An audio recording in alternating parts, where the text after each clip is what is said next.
interessante também. E aí eu já quero passar de uma pergunta para outra. Todo mundo está falando pra gente assim, mas como trabalhar a comunicação, Luz? De que forma que esse menino vai aumentar esse repertório de linguagem? Vivenciando, gente, não tem outra forma de aprender a palavra a não ser vivenciando a própria palavra. Eu vou dar um exemplo para vocês. Essa semana a gente não está atendendo, né, por causa do Covid e tal. E aí uma mãe me ligou e a gente conversando. E a escola está trabalhando zona rural e zona urbana. E aí eu falei para ela, passei o material, expliquei, passei alguns vídeos que eu peguei no YouTube para que essa criança tenha bastante referência para internalizar aquele conceito. E falei com ela, prepara um ambiente rural e prepara um ambiente urbano.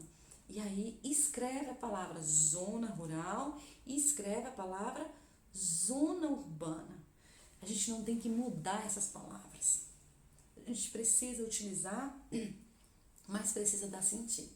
Então foi muito lindo, ele me mandou uns vídeos hoje, e aí ela foi lá, trabalhou primeiro com ele, montou toda a fazendinha lá, que seria a zona rural, depois montou a cidade, pegou até umas imagens de livro, de revista, e montou a cidade de zona urbana.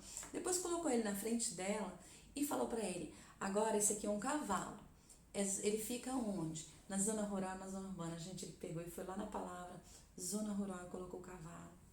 Isso é bingo. Ele é não verbal.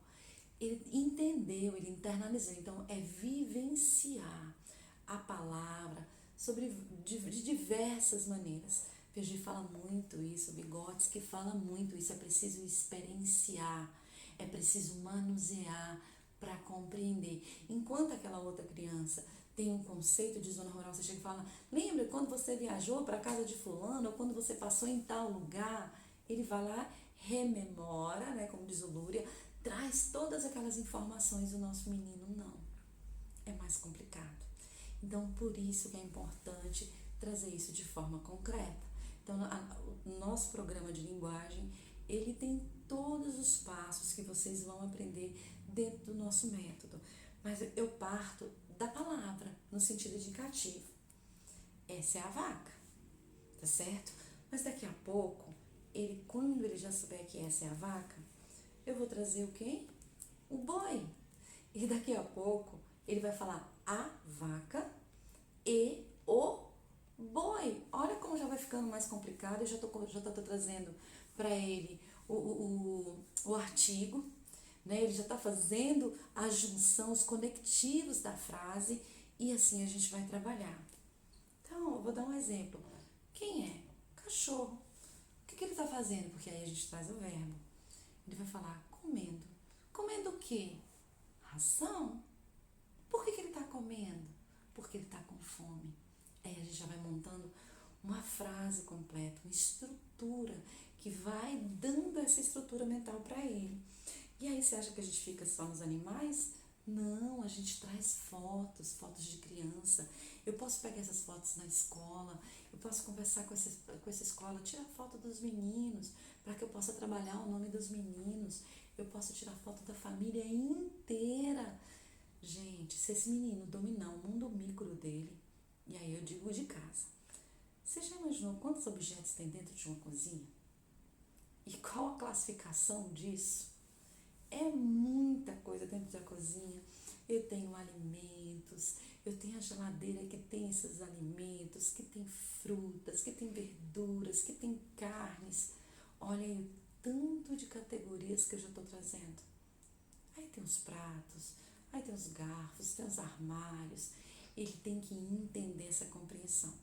Às vezes eu digo para a mãe, quando a gente já trabalhou e ele já está falando, eu falo para ela assim, trabalha um ambiente de cada vez.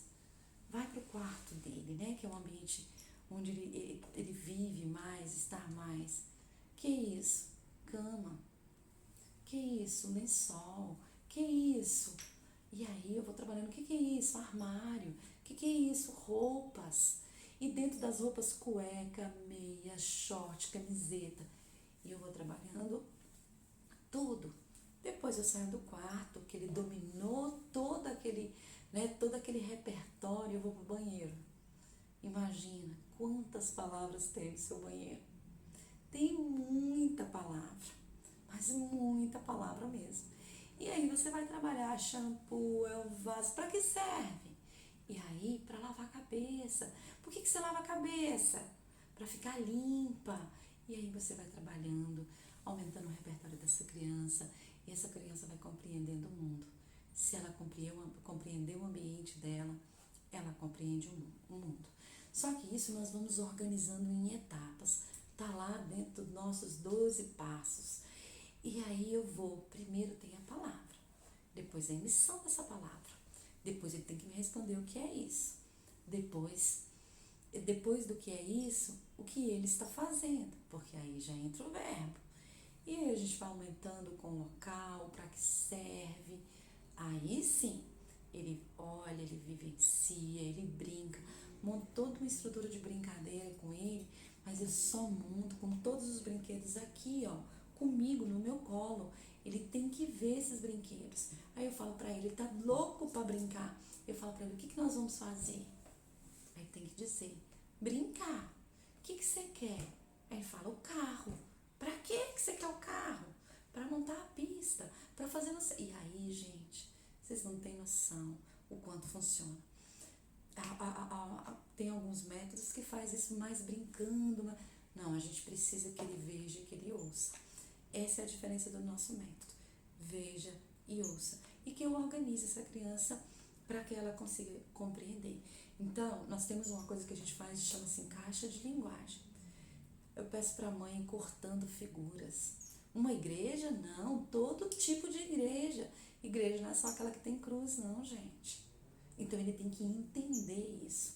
Aí, uma árvore? Não, vários tipos de árvores. Vocês acreditam que eu já vivenciei com um menino de 9 anos de idade que cavalo era só cavalo marrom?